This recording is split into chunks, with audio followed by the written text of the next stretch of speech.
Salam sejahtera.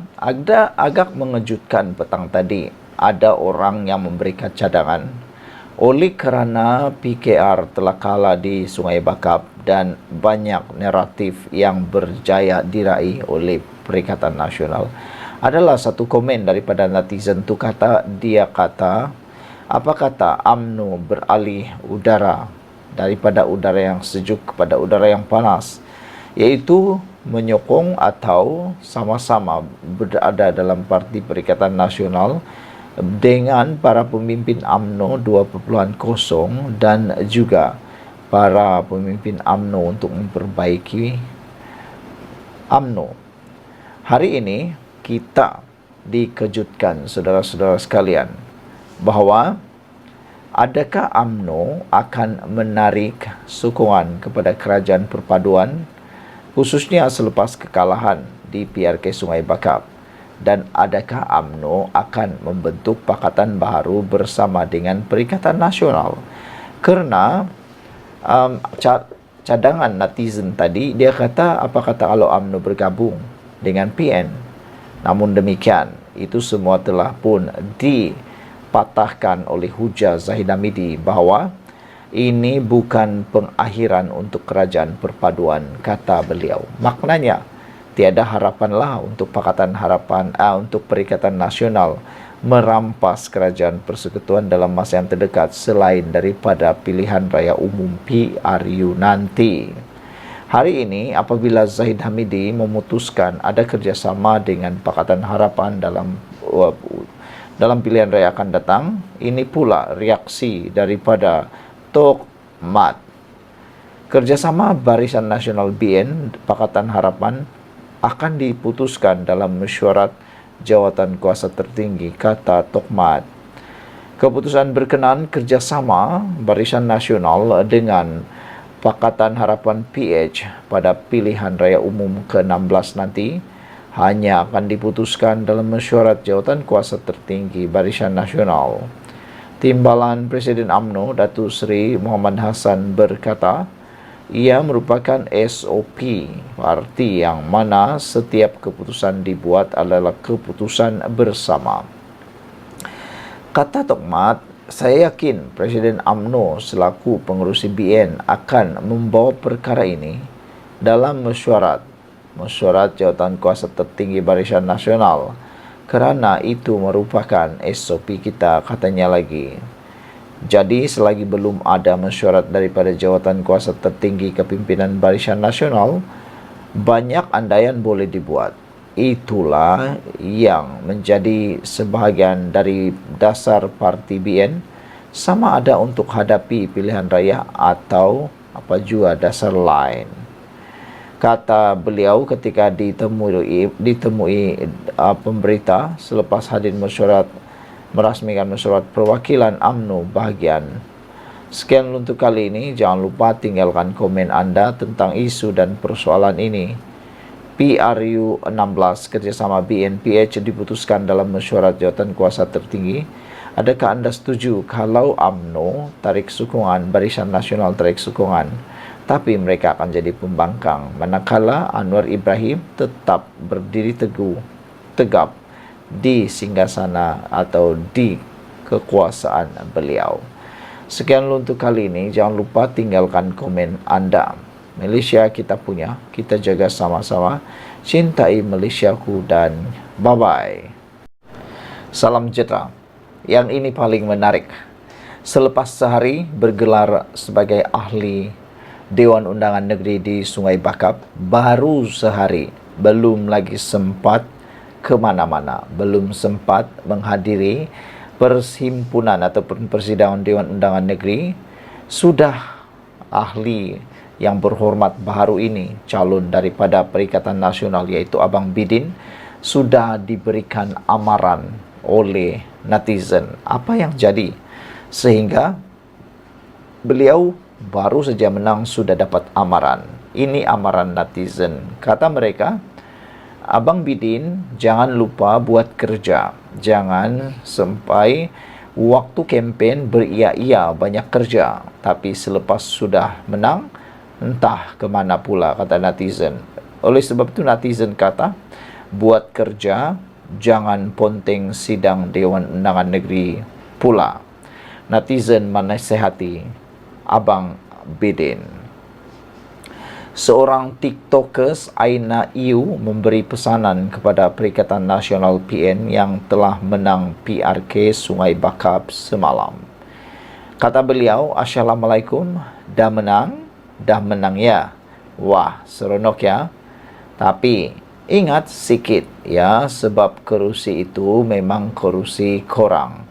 Dengan kata lain, macam yang telah didebatkan di media sosial semalam, kata netizen daripada pro Pakatan Harapan, mereka kata, buat apa nak bangga kemenangan itu, sedangkan memang kerusi itu memang milik hang, milik Perikatan Nasional. Jadi menang atau tidak, tiada bezanya untuk kerajaan perpaduan.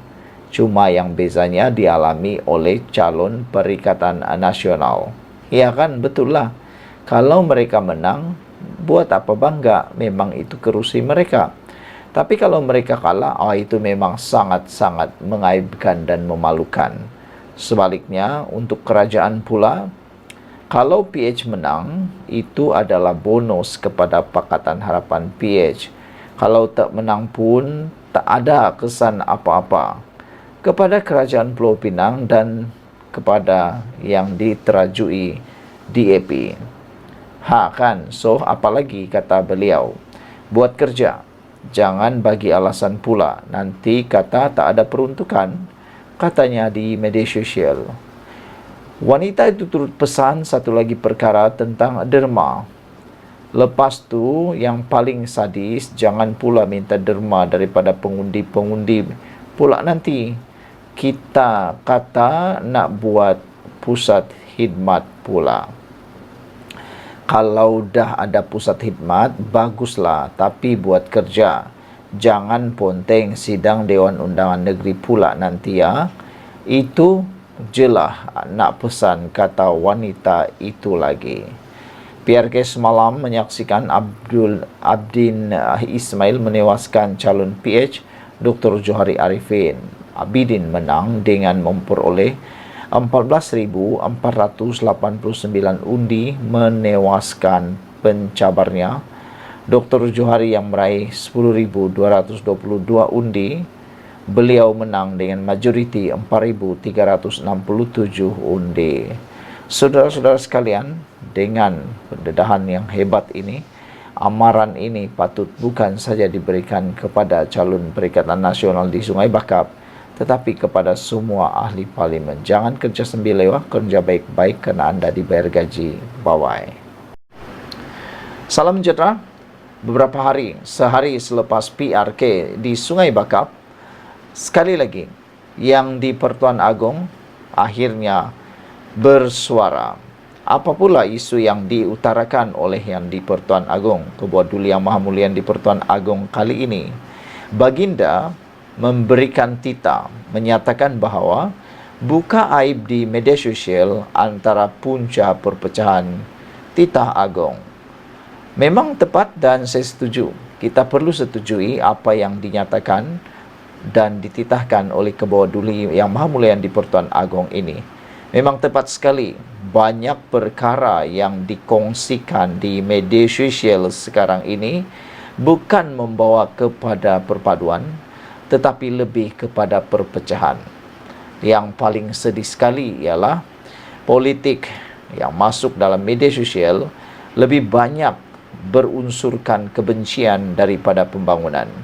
Itu sudah terbukti. Kalau kita lihat sekarang, lebih banyak menghasut, lebih banyak adu domba, lebih banyak perkara yang berkemungkinan membawa kepada politik kebencian, serangan, dendam dan sebagainya, membawa kepada perpecahan. Tepatlah seperti yang dititahkan oleh Agong. Yang di Pertuan Agong, Sultan Ibrahim mengingatkan rakyat agar tidak menjadikan media sosial sebagai platform untuk berbalah dan membuka aib, kerana ia akan menjadi punca perpecahan dan persengketaan. Seri Paduka Baginda turut mengingatkan rakyat agar tidak bersikap keterlaluan atau ekstrim, terutama dalam isu yang berkaitan dengan kaum dan agama. Jangan buka aib orang lain atau tularkan perkara-perkara yang memalukan, kerana ini semua akan menjadi punca perpecahan dan persengketaan. Tita Sultan Ibrahim pada majlis sambutan Ma'al Hijrah Peringkat Kebangsaan tahun 1446 Hijriah tahun 2024 Masihi di Putrajaya. Turut berangkat Raja Permaisuri Agong Raja Zaid Shofia. Turut hadir ialah Perdana Menteri Datuk Seri Anwar Ibrahim dan isteri Datuk Seri Wan Aziza Wan Ismail, serta Menteri Jabatan Perdana Menteri Hal Ehwal Agama Datuk Seri Muhammad Naim Mokhtar. Sultan Ibrahim bertitah agar orang ramai hari ini berdepan dengan cabaran kebanjiran maklumat tanpa sempadan melalui media sosial yang sukar dikawal. Justru Seri Paduka Baginda mengingatkan semua rakyat supaya sentiasa berhati-hati dalam menuntut ilmu agama di media sosial dan memastikan kandungan yang diperoleh adalah sahih dan berwibawa. Sultan Ibrahim bertitah terdapat kebimbangan yang semakin meningkat mengenai penyebaran maklumat berkaitan agama Islam yang mengelirukan, tidak tepat, salah tafsir dan ajaran menyimpang daripada prinsip Islam sebenar. Jika orang dahulu belajar agama dengan membaca kitab dan mendengar kuliah di masjid, tetapi masyarakat sekarang belajar agama secara online daripada ustazah Facebook dan ustaz TikTok. Salam sejahtera, terima kasih kerana bersama dengan saya di Nazilin Unity Channel. Selepas beberapa jam PRK Sungai Bakap, ini pula komen daripada Zahid Hamidi. Ada yang menjangkakan Zahid Hamidi mungkin akan mempersalahkan Pakatan Harapan dan sebagainya, tetapi rupa-rupanya lain pula yang jadi. Zahid menyatakan kekalahan di Sungai Bakap bukan penamat untuk kerajaan perpaduan. Itu komen Zahid. Diucapkan tahniah, terima kasih dan sabas kepada Datuk Seri Zahid Hamidi kerana beliau begitu berjiwa besar. Beliau kata, bukan penamat untuk kerajaan perpaduan. Bermaksud, meskipun mereka kalah, mereka tidak akan berpisah. Jadi tiadalah harapan untuk orang yang kata dalam komen di ruangan komen konten saya, ada yang kata lebih baik UMNO dan Perikatan Nasional bersama MCA dan juga gerakan membentuk pakatan baru. Tetapi dengan komen terkini Zahid Hamidi ini, musnah harapan Perikatan Nasional mahu memancing UMNO untuk membentuk kerajaan. Kerana kata Zahid, ini bukan penamat untuk kerajaan perpaduan. Pastinya berita itu adalah berita yang paling malang sekali diterima oleh Muhyiddin Yassin yang mungkin berniat untuk menjadi Perdana Menteri sekali lagi, membentuk kerajaan bersama dengan UMNO. Kekalahan calon PH dalam PRK Dun Sungai Bakap, Pulau Pinang semalam bukanlah penamat kepada gabungan parti dalam kerajaan perpaduan, khususnya UMNO untuk menghadapi PRK seterusnya, kata Zahid Hamidi. Presiden UMNO Datuk Seri Dr. Ahmad Zahid Hamidi berkata, parti-parti komponen berkenaan akan terus berusaha dan berazam membawa kemenangan kepada calon kerajaan perpaduan dalam PRK akan datang. Kita terima kekalahan itu keputusan rakyat, kata Zahid lagi. Ini bukan penghujung, jalan terakhir PRK bagi mana-mana calon dalam parti komponen kerajaan perpaduan, kata Zahid lagi. Semasa ditemui pemberita selepas merasmikan mesyuarat UMNO bahagian Kota Melaka di Dewan Komuniti Teluk Mas di Melaka hari ini. Turut hadir pengerusi UMNO Negeri merangkap Ketua Menteri Melaka Datuk Seri Abdul Rauf Yusof dan Ketua UMNO Kota Melaka yang juga ex-Kepelancongan Warisan Seni dan Budaya Negeri Datuk Abdul Razak Abdul Rahman. Perikatan Nasional mengekalkan status quo di Sungai Bakap selepas calonnya Abidin Ismail menang dengan majoriti yang besar 4.267 undi setelah menewaskan calon PH Dr. Johari Arifin. PRK Dun Sungai Bakap diadakan susulan kematian penyandangnya Nur Zamri Latif yang dipertua PAS Nibung Tebal pada 24 Mei lepas akibat keradangan dalam perut. Sementara itu, Ahmad Zahid dalam ucapannya mengingatkan ahli UMNO agar melakukan perubahan dalam memenangi hati pengundi. Kita harus ingat, politik sekarang bukan politik pembangunan semata-mata, malah politik sekarang ialah politik isu dan sentimen yang mesti dijuarai. Berapa orang dalam kalangan kita yang berani jawab dan pertahankan ketua kita bila dihentam? Kita hanya pandai tularkan sesuatu isu dengan kawan-kawan. Dalam situasi ini kita harus bangkit dan sedar dari sekarang, kata Zahid lagi. Saya setuju apabila Zahid kata, berapa ramai dalam kalangan kita yang berani jawab dan pertahankan ketua bila dia dihentam.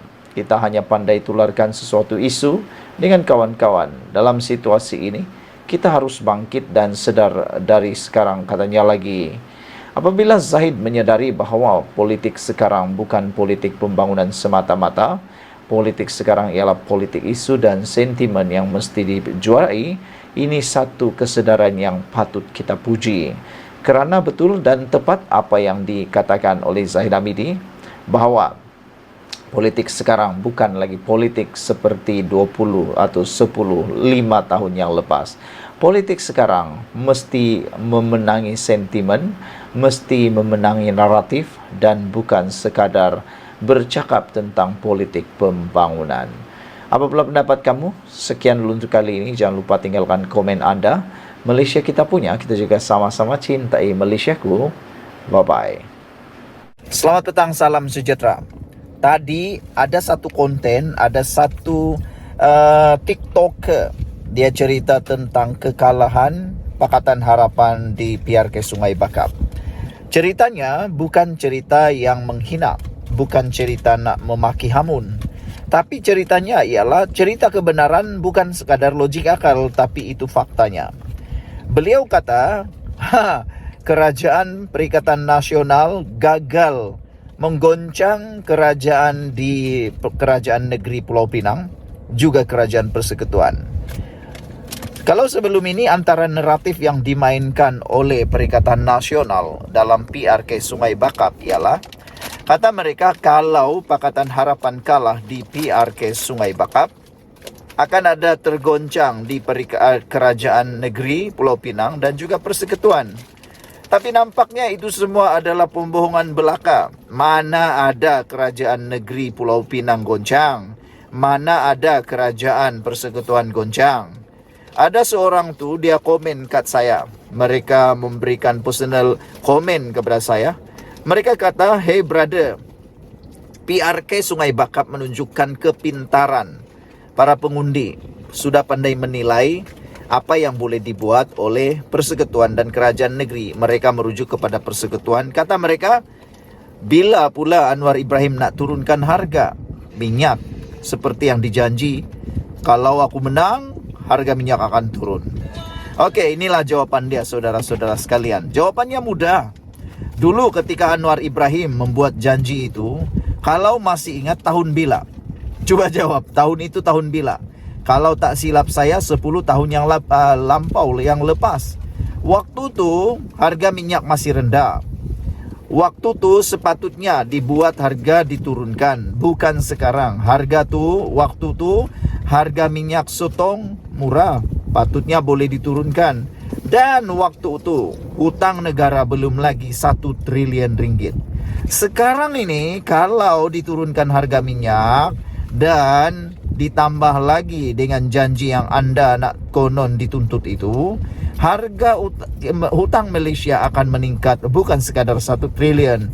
Silap-silap hari bulan, 4 tahun, 3 tahun akan datang, Malaysia akan ada hutang 2 triliun. Nak bayar macam mana? Anda jawab sendirilah. Tapi aku nak tanya jugalah kepada kawan-kawan di luar sana, yang walaun-walaun sana tu, yang kononnya menghina kerajaan perpaduan kerana kalah PRK Sungai Bakap sampai ada yang bersorak sini sana. Nak tanya jugalah kan, pada pendapat anda, apakah sebenarnya cadangan untuk dapat memperbaiki kitaran wang Malaysia yang bercakap tentang hutang negara ni? Apa yang boleh dibuat, dicadangkan oleh Perikatan Nasional?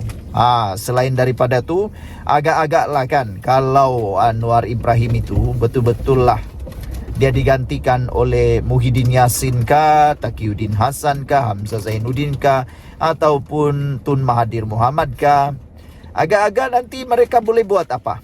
Apakah yang mereka akan buat?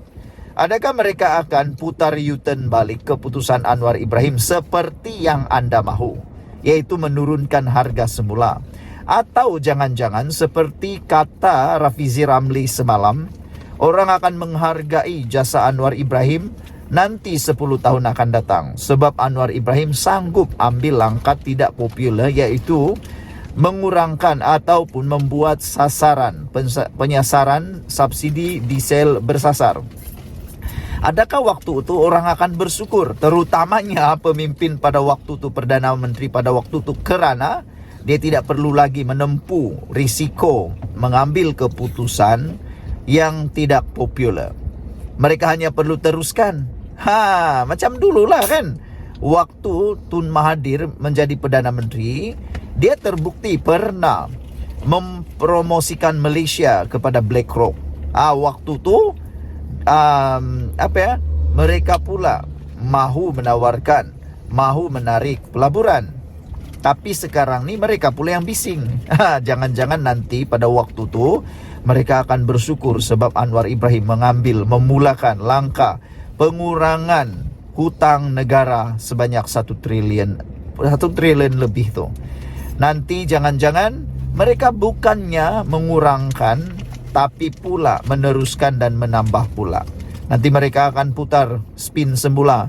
Dulu Anwar Ibrahim pun buat, jadi kami pun buat. Macam itulah. Selain itu, nak tanya jugalah kan, apa rancangan ahli Dewan Undangan Negeri baru di Sungai Bakap, iaitu Abang Bidin, yang baru menang baru-baru ni. Apa rancangan dia untuk penambahbaikan, terutamanya air di Sungai Bakap? Memandangkan sekarang ni, macam yang aku kata mula-mula tadi, memandangkan sekarang ini wakil rakyat di Sungai Bakap itu ialah daripada pembangkang, yang mana sepatutnya rakyat di Sungai Bakap mengambil peluang kedua tu, memenangkan calon Pakatan Harapan supaya mereka jadi kerajaan, tak perlulah jadi pembangkang. Kata beberapa netizen di dalam ruangan komen di konten saya, kata mereka,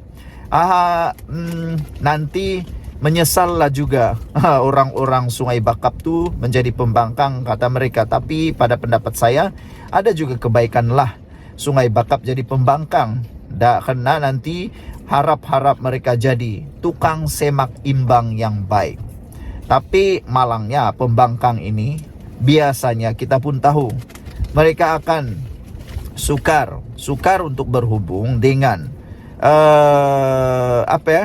kerajaan negeri. Kerana tentulah kalau kita pun jadi kerajaan, kita akan menjadikan keutamaan itu ialah ahli-ahli Dewan Undangan Negeri kerajaan. Jadi mereka sebenarnya di kawasan Sungai Bakap bukanlah salah memilih, tidak salah memilih, tapi mereka memilih jalan yang lebih sukar, yaitu memilih menjadi pembangkang. Walau bagaimanapun, kita terimalah dengan hati yang terbuka keputusan orang-orang Sungai Bakap. Saya pun bukan orang Sungai Bakap, tapi yang pastinya mereka sudah bersuara, mereka sudah memilih, tangan mereka sudah memangkah. Terpulanglah sekarang pada mereka untuk menilai pula sejauh mana bijaksananya mereka memilih tersebut. Tapi yang pasti, saya ulang balik isu awal tadi, apabila kemenangan pilihan raya di Sungai Bakap sebenarnya tidak membawa apa-apa perubahan pun kepada Sungai Bakap dan kepada kerajaan Dewan Undangan Negeri dan juga untuk kerajaan persekutuan. Kerana untuk makluman kamu, mungkin kamu sudah tahu, saya ulang saja, Kerusi Dewan Undangan Negeri Sungai Bakap memang dimiliki oleh PAS. Jadi kalau mereka menang pun tiada apa-apa bezanya. Tetap milik orang-orang Sungai Bakap, yaitu PAS. Kalau mereka memenangkan kerajaan persekutuan atau kerajaan negeri melalui calon Pakatan Harapan, barulah ada perubahan. Tapi oleh kerana mereka memilih untuk mengekalkan PAS di sana, tiadalah perubahan. Jauh sekali lah kerajaan negeri boleh goncang. Jauh sekali lagi lah kerajaan negeri boleh tumbang. Apalagi kerajaan persekutuan, jauh sekali lah untuk tumbang, apalagi bubar. Jadi itu ilmunya untuk kamu kongsikan kepada ramai orang. Malaysia kita punya, kita juga sama-sama cintai Malaysia ku. Bye-bye.